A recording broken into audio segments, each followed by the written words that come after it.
Hi everyone, you're listening in to What's Going On, a podcast series where we have important, relevant, and sometimes difficult conversations to inspire you to start having your own. On this final episode, we are talking about the experience of being orphaned in America and the foster care system. As we listen in to Jen's intersectional experience with several marginalized identities, we have to remember that the people from indigenous communities have been largely forgotten and neglected. According to MMI Who is Missing, violence accounts for 75% of deaths for indigenous youths aged 12 to 20. What's Going On is by Suffolk University's Center for Student Diversity and Inclusion in Boston, Massachusetts. Hence, we would like to honor the Mashpee Wampanoag, Akina Wampanoag, Nipmuc, and the Massachusetts tribal nations whom this land originally belonged.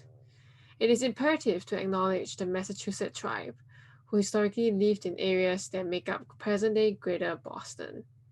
We honor the diverse tribes, people, and respect their connection to this land.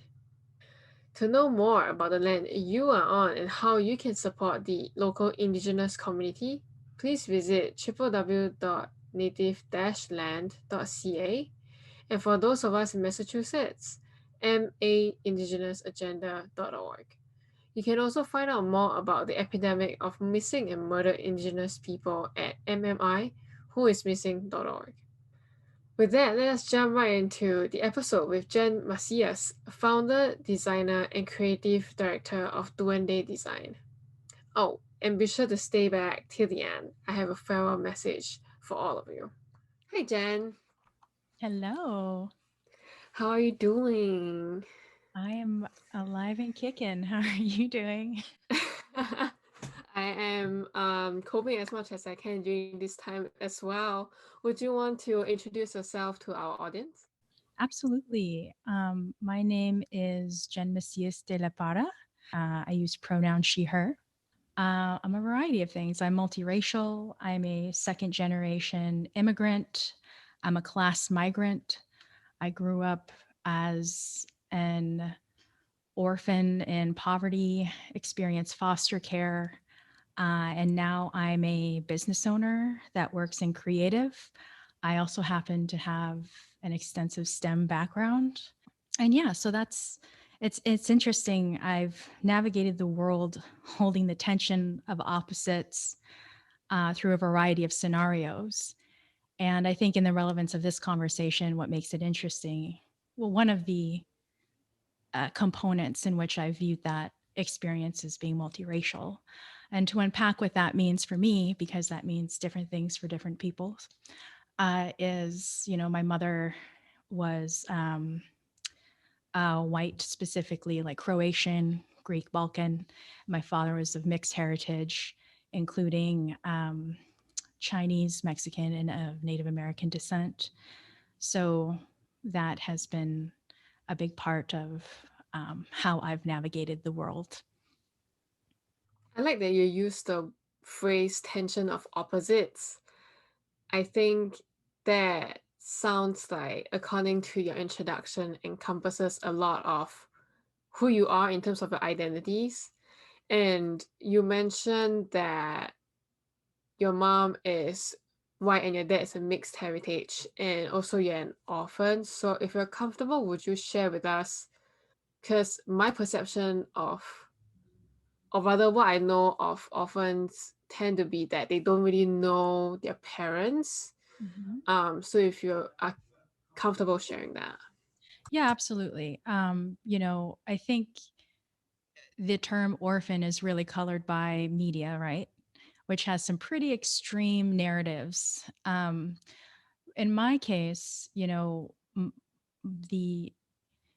the absence of my parents came around. Well, first, my father was out of the picture pretty early in my life, but then the orphan title kicked in at 14. And what technically happened at that time is, my father's out of the picture. I'm the eldest of three girls. We all have different fathers. My mother is a single mother. She is out of the picture. She abandoned us.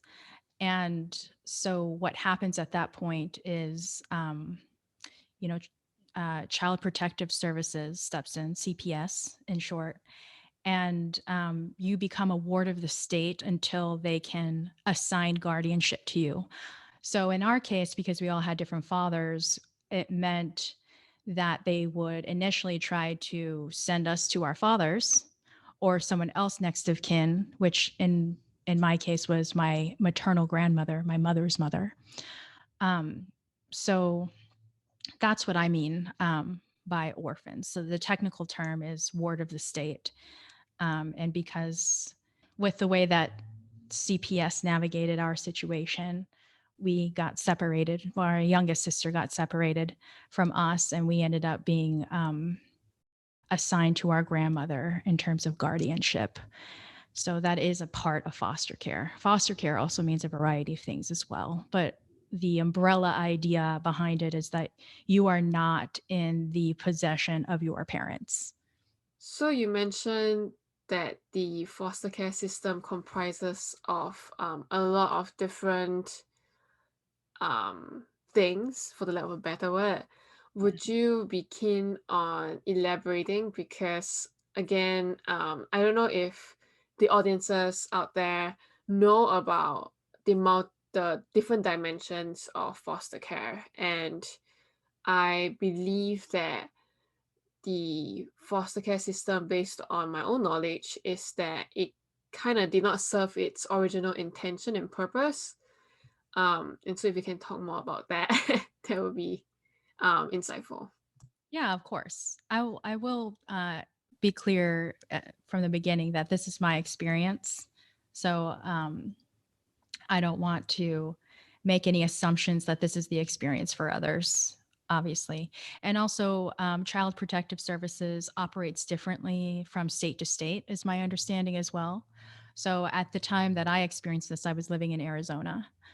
Um, so yeah, for specifically my experience in foster care and how it relates to the grand scheme of things is that it's really putting children who no longer have guardianship in homes with people that can take care of them.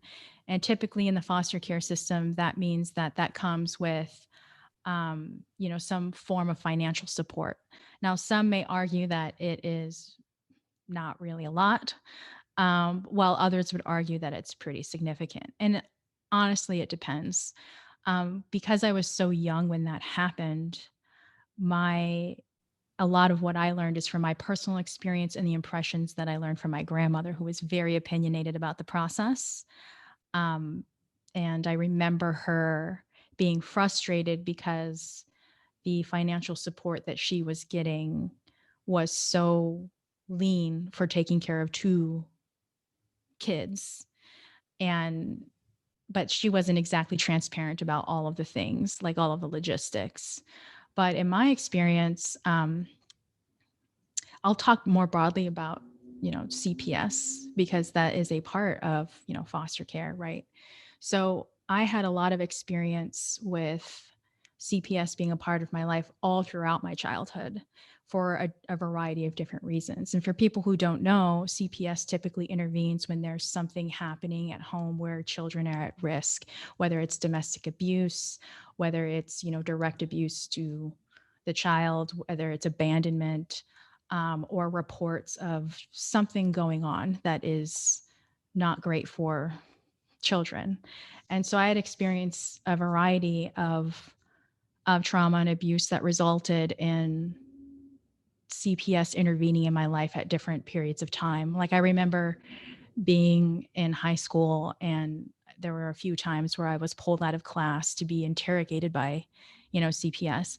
And the idea is like, we're looking out for the kids, right? We want to make sure things aren't weird at home. But I found it so antithetical to protection because, first of all, it's not a secret when CPS shows up at your school. And it's really hard to keep that from abusers if those abusers happen to be your parents. So it's like, who are you protecting? Do you realize that just you being here and me being pulled out of class, I'm in some way going to be I'm going to pay for the price for this, and you expect me to tell you all the things you want to know about the things that you suspect is going on, when in reality you're causing more harm than good. So again, that's my personal experience. And this may not be the experience for others. So I don't want to diminish, what CPS does in the grand scheme of things. But for me, it caused more problems than it helped. And especially when it came to when, our mother had departed our lives. And at first, we couldn't tell if she was missing or if she just straight up left us. Eventually, we learned that it was abandonment. But during that time, when CPS was identifying what to do with us and where to send us, whether or not we could be assigned next to kin, or if they have to put us through what a lot of people would understand foster care to be, is, whether that's going to, a foster a home, a shared home with other kids who are waiting to be assigned to families, or if someone, intervenes to foster you whilst there's a more permanent situation is figured out, or, moving on to adoption, right? So those were not my scenarios, right? I was assigned to next of kin, which was my grandmother. But what was really frustrating for me with CPS and foster care is that when they were evaluating if whether or not each of our fathers was okay to send us, to be with, when, they evaluated that they couldn't send me to my father for, you know, distinct reasons. My middle sister's father was out of the picture. The story was that he was deported, but we have no way of verifying if that's the truth. And then for our youngest sister's father was in the Midwest, and they identified that, okay, well, he exists and he's willing to take her, but they didn't do any further investigation, which was so frustrating because we, had lived with that, person. My mother was married to that man for a while. And during that time, we experienced different forms of abuse. There was physical, mental, and emotional abuse. And definitely this person, grew up in abuse. I witnessed the abuse that he had been around. Misogyny ran deep, and I was so furious, one, that I was being separated from my youngest sister, who I had helped to raise and take care of, and I didn't want to see her land in a situation that was worse. And I feel like that's what CPS did. They sent her to a worse situation. So I know that's kind of long and exaggerated, but that has been my experience. And it's like, I know it's already a tough situation and they're navigating a bunch of variables, but in my experience, very young, I learned to distrust child protective services, foster care services, anything that claimed that they were helping kids, I inherently stayed away from. First, I thank you for being so vulnerable and sharing the different accounts that you have had with child protective services and how that affected your childhood. I think what I gathered just immediately from hearing your story is that children pay the price for the kinks within this system that's meant to protect them. And you pay the price in a way that's almost irrecoverable, I feel. And it makes me wonder about how many more children out there are going through that same process and accumulating in that way similar traumatic experiences. It's almost like they didn't take into consideration of the fact that participants in that system are children, and basically the growth process is very different from dealing with an adult. And um, that's unfortunate really to hear. And you mentioned about your family as well. And what do you think? So, we have probably heard of the stigma around people who grew up in quote unquote broken families and orphans. So, would you want to talk a little bit about that stigma and um, also your own thoughts and experiences with those perceptions. Absolutely. I think before I jump into that, I appreciate you saying what you said, and I think you said it so concisely as well. And I just want to point out before I forget, based on what you said, what ends up happening to these kids who are experiencing this trauma and experiencing these gaps, these kinks in the system, already at such a young age puts them in such a deep deficit that they're going to have to navigate through in their entire life throughout adulthood. You are already in a deficit. And I'm not talking money, although that is a part of it, especially if you are poor, living in poverty, but so many other deficits. And that I think has to do more with heteronormative family structures. And we can jump into that later. But to talk about the stigma of kids that come from broken families, um, it is so wild and interesting and odd. And the reason why I say that is because just look at how we contextualize orphans in media, right?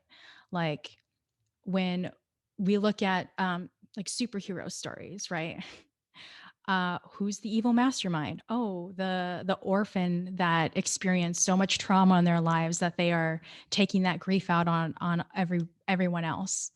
Or on the extreme end, we see super spies like James Bond, who's a rich orphan who ultimately became a super disposable killing machine that um, was doing what he had to do for the better of mankind, right? Like that's what our perceptions of orphans are. There is so little in between.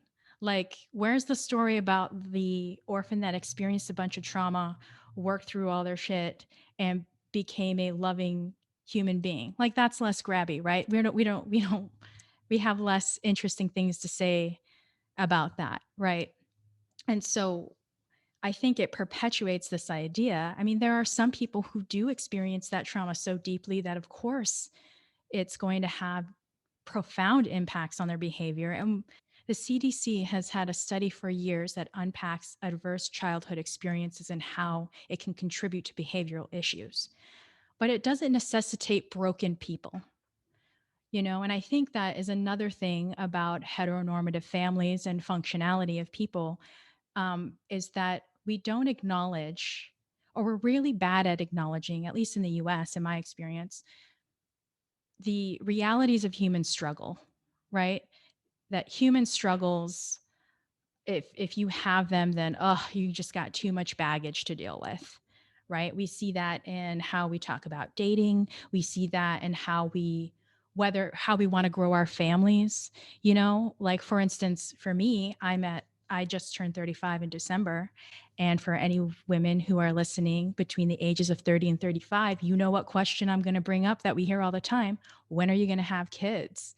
And whenever my answer is, actually, I've decided that I'm not going to have biological children because that's my choice, and I want to actually utilize the trauma that I experience to help other kids that navigate through life, right?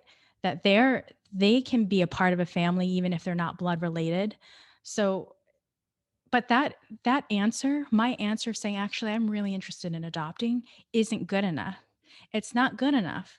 And part of the reason I think that is because people believe that kids who are abandoned or abused have so much baggage that they don't want to deal with, totally disregarding the fact that they're going to be, you know, contributing their own baggage to their kids, and I'm not trying to say that in a super negative way for individuals who want to have biological children. I think it's a beautiful thing, but it's not the only thing. And so I think it contributes even further to stigma of kids who come from broken families, broken homes, who grew up in unconventional family structures, like they are less than somehow, that they're going to have, that the people who accept them into their lives are going to have to figure out some alternate reality and it's too much to deal with. it's a lot. And I think the way that we personify it and characterize it in media contributes to that a lot. I feel like that's a great and comprehensive answer. I think that like humans have this weird ability to classify things in a way that's not optimal. Like when you mentioned human struggle, I think people realize that we struggle, everyone struggles in different ways, but somehow being from a broken family or from a family that does not fit the heteronormative definition, um, their struggle somehow registers different to many people. And I think you put it in a great way that we don't acknowledge the realities of human struggle just as a struggle. Like everybody just has different issues. And as a person who grew up in a heteronormative family unit, I can definitely say that parents passing on their baggage to their kids is something that will happen regardless of how your family looks like. Mm-hmm. And I hope that the audiences listening in can also have this reflective moment about how is it different. You know, we have always regarded our experiences and our struggles as different, but how are they different if the outcome eventually results in children having to carry that burden unconsciously and us passing that on? And talking about heteronormativity with family units, talk a little bit about that in in different angles whereby heteronormativity in the very basic definition means a mother and a father and biological children. There's also heteronormativity in terms of children meet their biological parents regardless of their gender identity. And so, do you want to talk about it from both angles and also your own experiences that adds on to the angle of that definition? Yeah, definitely. I may be weaving them together. It may not be in perfect like columns. I hope that's okay. But yeah, in terms of heteronormative family structure, there's definitely, I feel my experience is unique in that I did experience a household where there was a mother and a father and the children, right? And even if it wasn't my biological father, it was a father figure. And I think that's in that experience, it was different for me because this is where the multiracial piece came in, right? My sisters are both, fair skinned, blue and green eyes, and blonde hair. And then there's me, freckled, dark hair, dark eyes, and living in Arizona. I was more dark presenting. It is, I acknowledge that it is being a light skinned multiracial. It's my privilege that I can be a chameleon in that sense. Um, but it did participate in how I experienced the world as in that heteronormative household. While there was really nothing that felt normal about being in that household, it was very presenting and it very much othered me in most scenarios, right? I was, unless people knew the situation, it was always questionable if I was a part of the family, or if I was just helping the family because I was also the eldest. So I could have just been like a nanny or something. But then again, we were quite poor. And so it wasn't necessarily, is she a nanny, but like, is she just tagging along? Did they just find this girl? What's the deal? What's her story? So, I've had that experience. Um, I've also had the experience of being part of a family that is not that at all. And that is, after being a ward of the state, going through foster care and being on my own. Um, and, you know, reconnecting like with my sisters after such a long time. Well, I was close with my middle sister for a while, but we didn't get to connect with our youngest sister until much later in life. But so that's part of, I think, that unconventional family structure is that reconnection. Um, I think what's also interesting, in terms of family structure is, especially when CPS was involved, is I kept referring to my sisters. Like, I want my sisters to stay together. That's my sister. That's my sister. And I kept on being corrected. They're like, well, that's your half sister. And it's somehow implied that because we only shared a mother that I should care less. And I'm of the mindset that you could show me genetic reporting today that may prove that we don't even have the same mother, and I would not care. They are my sisters. There's no percentage to me based on what we've endured together. Um, and to me, that is my family, you know. Also, family that I have created throughout the years because of a lack of a heteronormative structure after being abandoned, right? And in that experience, my family has grown, specifically, people who look out for each other. In my experience, it's been, from the BIPOC and queer community that I have family. We look out for each other. There's no blood relation, but we have family dinners. We take care of each other if, someone's ill, if someone had surgery. Like, we do all of these things that would be classified as like, this is what normal families do. And for us, it's like, well, I don't care what normal is. These are people that we care about. These are people that we look out for, because we choose to, right?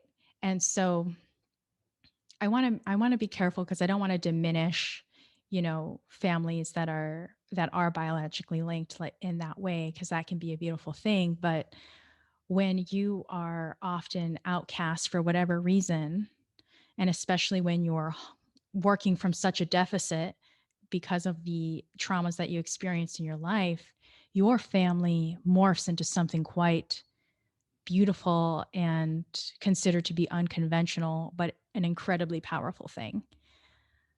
So hopefully I didn't stray too far from your original question.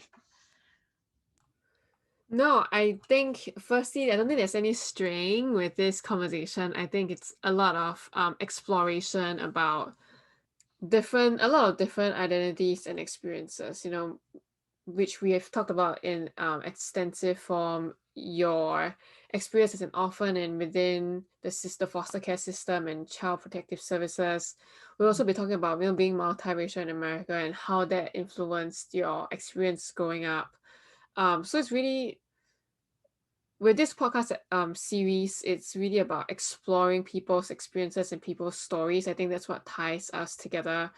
Mhm. And I noticed that you would slot in that you're not diminishing people's experience who are different from yours. And I want to challenge people who would otherwise feel left out or offended if you don't say that this is a conversation that's centered around you and not their relationship. I think if anyone thinks that, your experiences and your stance diminishes their familial ties or their experiences as multiracial folks, then um, they're missing the point of this conversation. And Yeah. I would strongly encourage people to lean into that discomfort if they are feeling that, and remind yourselves, why are you listening into this conversation? Um, Yeah. If I may, yeah.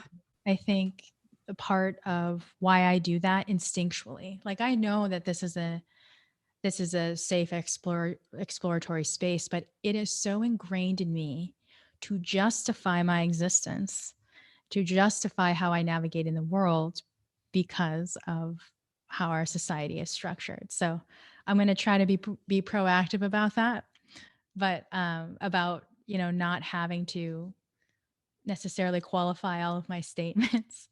um, but it's hard, when you're conditioned to navigate and tread carefully.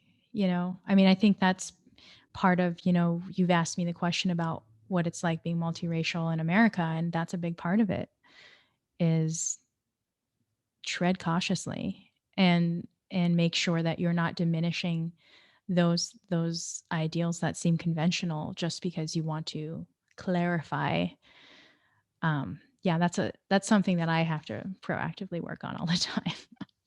To me, that demonstrates what you mentioned about the distrust that bleeds from childhood into your entire life, and that deep deficit that you mentioned. I would like to explore if there's any better word than deficit, because I think, Mhm. again, struggles are neutral, I feel.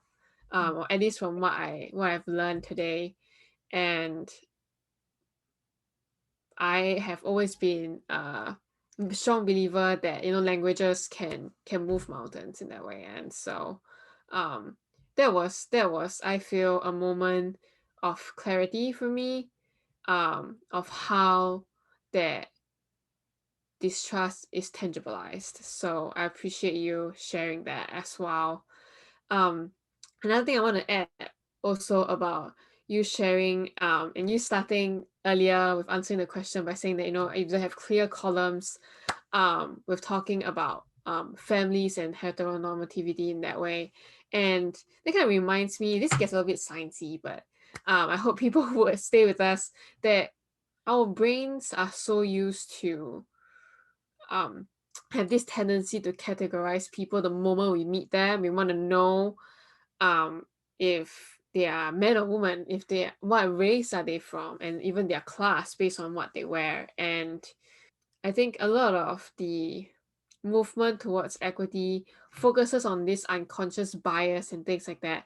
I also have this thought whereby, reading into the science of why we do that, all these things, shortcuts called heuristics, are really there to help us sieve out important information, and also to address the other person as the way they prefer. And Mhm. so, I don't know, I think that while that tendency to categorize people has definitely led to unconscious biases that upholds the systemic equities that we face, Mhm. I also want to caution people against moving towards not having these heuristics, not having this, trying to like basically change the way they meet people, if that makes sense. I think, Yeah. in fact, that's very unnatural. If that makes sense, that we the moment we meet people, we start to get very cautious and very, as per what the older generation would say, everybody's sensitive nowadays, and that's not the whole point, right? The whole point is to be able to honor people in the way that they want to be honored, um, while also being aware that what we think of somebody the moment we meet them is based on our own experiences and not necessarily true. It's true. I agree with what you're saying.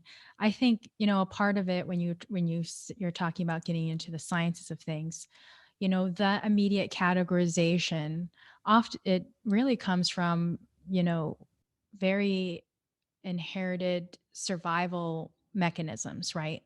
But now those survival mechanisms are operating differently, right? And I think it's that acknowledgement piece that's really difficult for people. And I think it's also important when we're talking about, how we inherently categorize people, how we're navigating. I think some people use those categorizations, like, when we tag files, whatever, right? Like, how do I organize this information? I can't help but to think about it that way. It's an information hierarchy of how to navigate a conversation, but sometimes it's a foothold, right? Sometimes it's a foothold just to understand context. And sometimes it's survival. Like, for me, oftentimes people will comment like, Jen, you have a lot to say, but you are always the last one to speak. And there is a variety of reasons for why that is. Part of it is survival. Part of it is also from trauma of living within a misogynistic household where women should be seen and not heard. Part of it is being multiracial because, for me to navigate spaces, I need to read the terrain of like, you know, what are the ideologies of these people, right? Like, what can I reveal about myself that they haven't already made assumptions based on my phenotypic expressions? Like, what are my physical characteristics? So I think there are a lot of people that feel that way when navigating landscapes. So it's while some people may qualify it as ultra sensitivity, I think others would be, you know, would qualify it as I'm navigating the terrain so I know what's safe. And so, of course, there's a lot in between, but I think the important part and the point you're trying to make is that there's a difference between using identity and identity categories as a foothold versus a qualifier. And I think it's when people lean on the qualifier that we are going to see more problems versus if we're just using them as footholds to understand context, to meet people where they are, to establish safety. So, I know there's a lot of nuance there, but if I were to at least identify the spectrum, that's where I would start. That's right. I thank you for putting it so eloquently. I was just trying to like form the sentences, and it can sometimes be very difficult. So I thank you for rephrasing that for me, and also for the audiences as well to think about why we have certain, in that way, reflexes, and are those reflexes something that we can reprogram, right? And is it necessary to reprogram? Yeah. So moving forward, talking about intersectionality that you mentioned earlier, so you hold a lot of, I wouldn't say opposites, I would say a spectrum of identities within your body. You are, like you mentioned, a second generation immigrant, a class migrant, orphan, and also a multiracial person. So will you share with us how you find that holding those multiple identities within a so-called category influence your experiences in life? Yeah, I think this is unpacking. I'm still navigating this too as I learn more about my ancestry and heritage. But I think holding the tension of opposites at first, it didn't really occur to me as such. It felt just like tremendous weight and um, confusion as to what it was, right? Because it's not until we are met with a collection of experiences where we get to hone what it means to us. And um, at first, the tension of opposites just felt like a chain around my neck, right? But as you get older and as you start to unpack things and really honestly starting to accept, more mindfulness practices in my life of like, this is a feeling, this is an experience. Why does it make me feel this way? And I think that's what's so interesting about intersectionality is you can start when you feel safe enough to do so. And it took me until my 30s to start feeling that way, to pull these experiences out through this prism of intersectionality and really thinking about all the different aspects that made that experience feel the way that it did and how it informs how you navigate the world now and how acknowledging that is actually going to inform how you move forward. And so, when it comes to like a multiracial identity, that is the tension of opposites. There is how my physical representation to the world and what my actual heritage is and what is known to me, and that's where the, being an orphan and homeless and all these things comes into play because that identity reflects in so many different ways. And it makes it really difficult to move forward with any kind of confidence, to make sure that you're being respectful in spaces that you may not identify with, even though like your heritage may dictate something different. The way you look is something completely is a completely different experience, um, and I think it takes years before you realize like this isn't about me, even though I'm experiencing it, like really having that kind of objective view on yourself. Another tension of opposites is like, the class migrant thing, right? Growing up in poverty, and then, and a form of poverty where I was also working in service. Like as a young girl, I was helping my mother clean rich people's homes, right? So it's interesting because class migration really is a socioeconomic it really focuses on a socioeconomic aspect. But what's so interesting is when you're so far on the opposite side of like wealth, you actually kind of wrap around because you are serving the wealthy. And in that way you're actually learning behaviors because you are taught to anticipate the needs of people who are superior to you in class, right?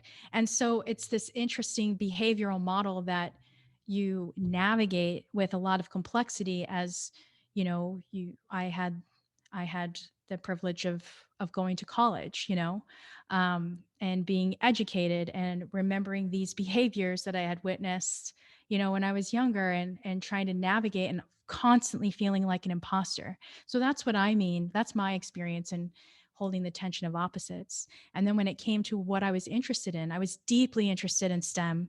I studied molecular biosciences and biotech. I was, working in the field and exploring infectious disease and vaccinology with HIV and AIDS campaigns. But on the other end, I was deeply interested in creative arts, right? But because,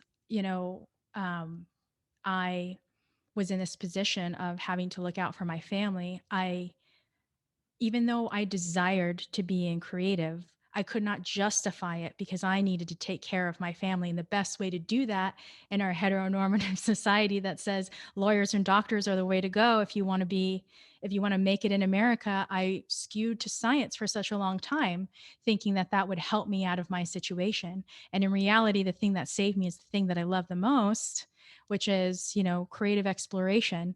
And now I'm holding the tension of those opposites by being able to fuse them together. So, that's another example. I feel like I could go on, but I don't want to like soak up all of your time. But I think that, when we navigate those tension of opposites in ourselves, they're constantly evolving. And because when you get to a point where you are observing those tensions of opposites, that also, it elicits the observer effect, and the observation of those things changes the outcome. So that's such an intersectional question. It's such an intersectional answer. um, but I think, you know it's it feels like a lot until you learn how to acknowledge those things within yourself. And I think the best explanation that I have heard of it so far is when, Brene Brown interviewed Barack Obama on his latest, book. And she talks to him about how he carried the tension of opposites in the political spectrum and being biracial, which is an extraordinary interview. Highly recommend to listen to it. But I could relate to a lot of those things in how we navigate spaces, which many would argue that is also a privilege in itself. The fact that you can decide to lean one way or another, whereas some people, they have no choice. They get cornered into, you know, one of those opposites in this context. So This is probably one of the most complex intersectional identity conversation I've had, because again, you hold so many different identities that many do not have at one go, if that makes sense. And to hear you verbalize your experiences and how you mentioned about having to try to align or calibrate what you know to be your heritage and what the world views you to have, is something that's really critical. And I was gonna ask if your experience, or if you think that your experience in life propelled you to do what you do today. I think you answered that really well as well with your interest in STEM. And so it was a really good explanation, I feel, and an answer to a loaded question, I would say. And your sharing also prompted me to really think about, um, and also to ask if loneliness is something that you deal with throughout your life, and how do you navigate that. You have such unique identities that it almost seems like you are on your own many times. Yeah, I think that is astute. Um, but yeah, loneliness is a big factor. And, early on, the loneliness was more of a physical thing, of that feeling of isolation from people.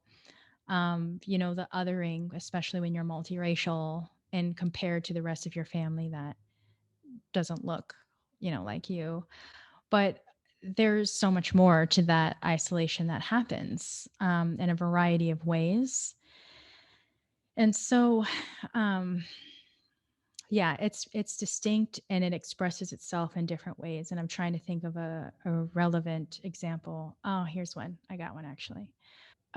Being multiracial, and part of my identity is being Chinese. My great grandfather was um, he was one of the individuals that had left China and went to Mexico, and that's where he met my great grandmother.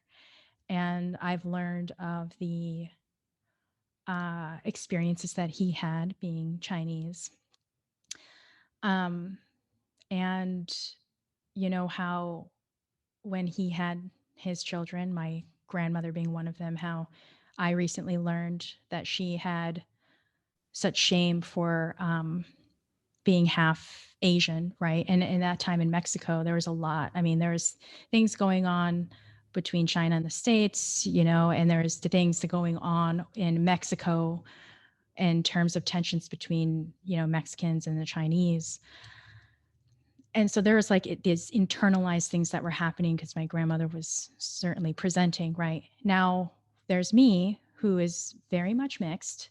It's not obvious to many that I am Chinese or I'm a descendant of I am of Chinese descent. And so when these attacks, these heightened attacks on Asian American communities happen, um, it's isolating in the sense that, and lonely because it's like that pain is shared by myself. And, you know, and it's not about me, and I know it's my privilege that I am not Asian presenting as my relatives, but it doesn't hurt any less. It's like when CPS said that when that corrected me about my sisters, like they're only your half sisters, that doesn't make it hurt any less.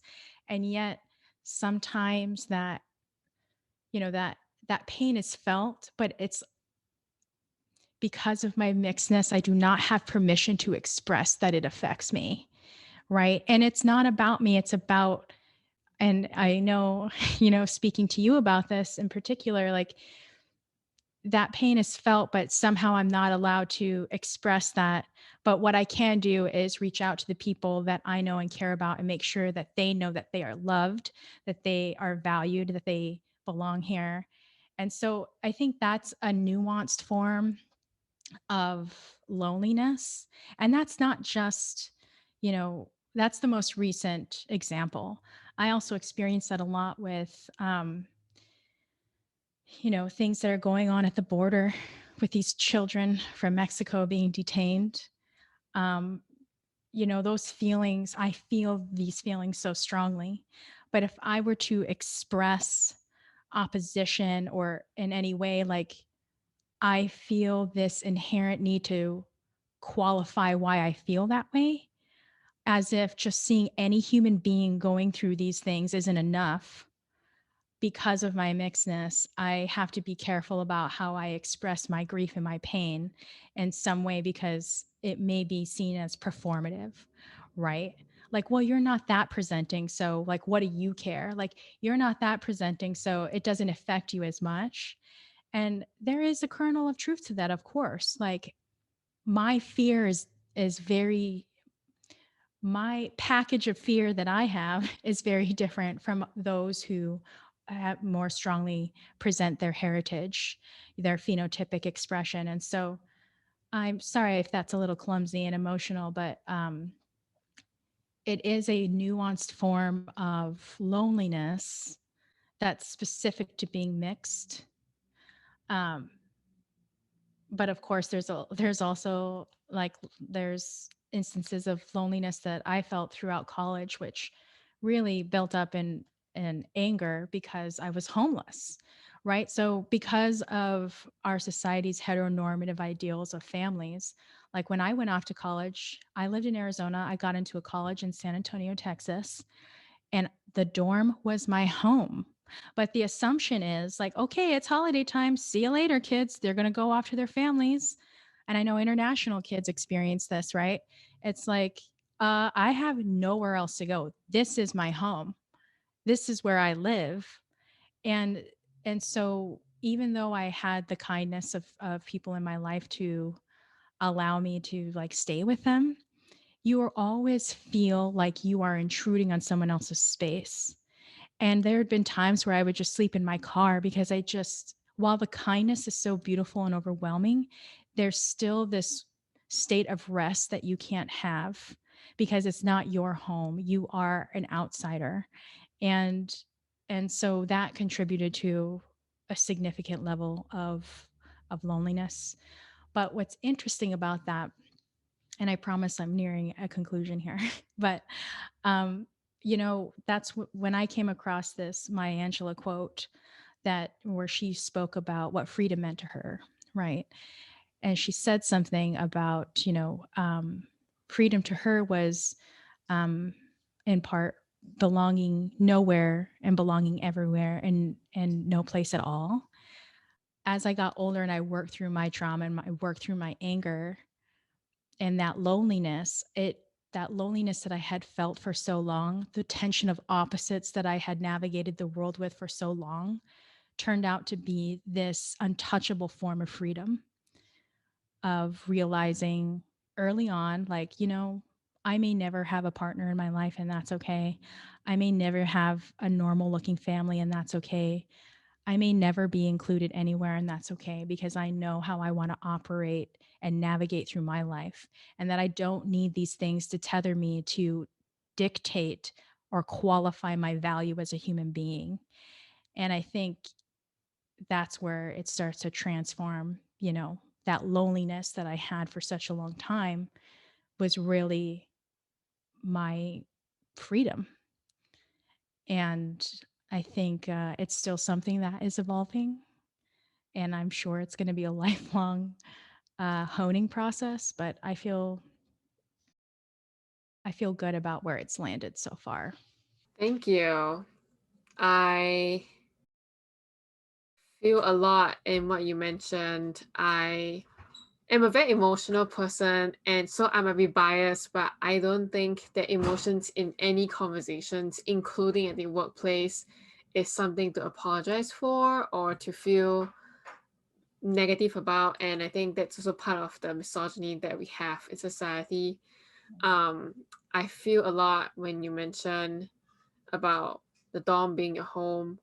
As an international student myself, I remember my first Thanksgiving in the States. I know that that's like a big, big celebration for a lot of American families, whether they're Christian or not. And I know that there's a possibility that I'll be on my own. You know, I didn't live in a dorm, I live off campus. And that probably made it worse, right? Because I'll be alone in my room while my roommates are back home. And I was lucky enough to have friends who are also international students, and they invited me over because their landlord was having, I think they were Haitian, and they invited everyone to their home, and that's the whole point of Thanksgiving. But I also remember that Lunar New Year, which is I would say the Chinese equivalent of Thanksgiving that lasts a whole month, Mhm. doesn't happen here. And it's just weird for me to FaceTime home and see them pre-COVID celebrating and house visiting and eating all that great food that's considered strange smelling and looking here, um, and not having that celebration, just hits different. And it's probably one of the things that I learned, that community and so-called like chosen family is Mhm. something that's very important. To end off, do you have anything you would like to say to folks who relate to your experience, and or are going through similar struggles and the loneliness that you've shared throughout this episode today? Wow, yeah, I think you know, loneliness manifests itself in so many different ways, and I think you know, it's I think my personal path has actually been through establishing, mindfulness, and even that I know can be a privilege sometimes. Um, but I think that if you are ever questioning, your trauma and its impact on your life, I know that there's so much hesitation and trepidation to saying it out loud. But I can tell you from my experience that once I started acknowledging it, it had such a profound impact on my quality of life. And it is not really a gift that anyone else can give you.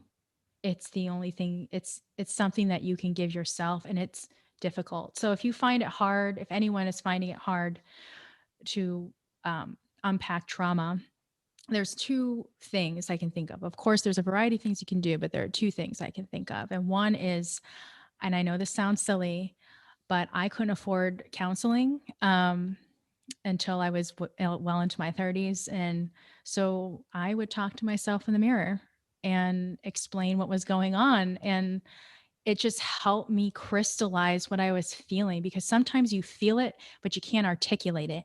And it isn't until you articulate it that you can really unpack what it's doing to you, what you're allowing it to do within you and your behavior. So that's one thing. Another thing is, for those who like to dive into like understanding the human condition, I would highly recommend checking out the CDC study on ACEs. So adverse childhood effects, and how it impacts adult behavior and how it can trigger, certain things that you experience as an adult. And I found that it has helped me understand my behavior much better. I'll be sending those links to Xin Yi to share as well. But those are two things I would recommend if you're kind of grappling with your trauma or just wanting to identify it and start unpacking what it means to you. Beautiful. And as Jen mentioned, whatever resources she shared will be in the description boxes below.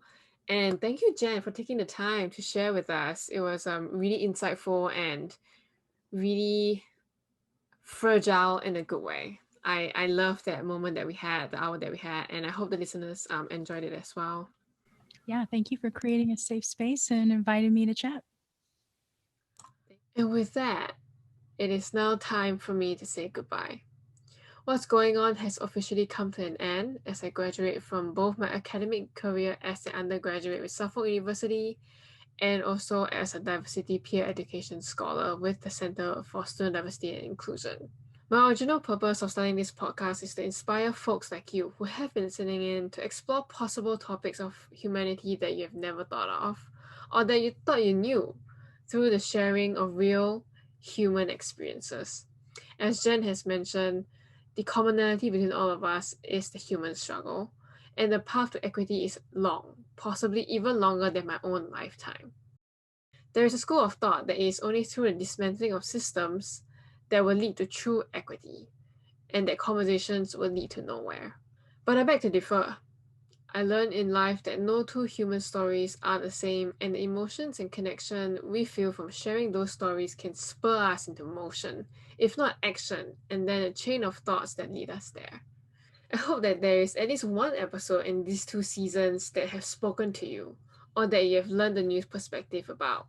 Intersectionality is so critical, whether you consider yourself an advocate for equity and inclusion or not. It's in everything we do and every experiences we have. And if this series has impacted you in some way, shape, or form, I would love to hear from you. I have linked my website, Instagram, and LinkedIn in the description box below. And if you would like to reach out, please stay connected. While this series has come to an end, my journey has just begun, like many of you out there. And so, all the best to everyone. Take care and I'll see you next time.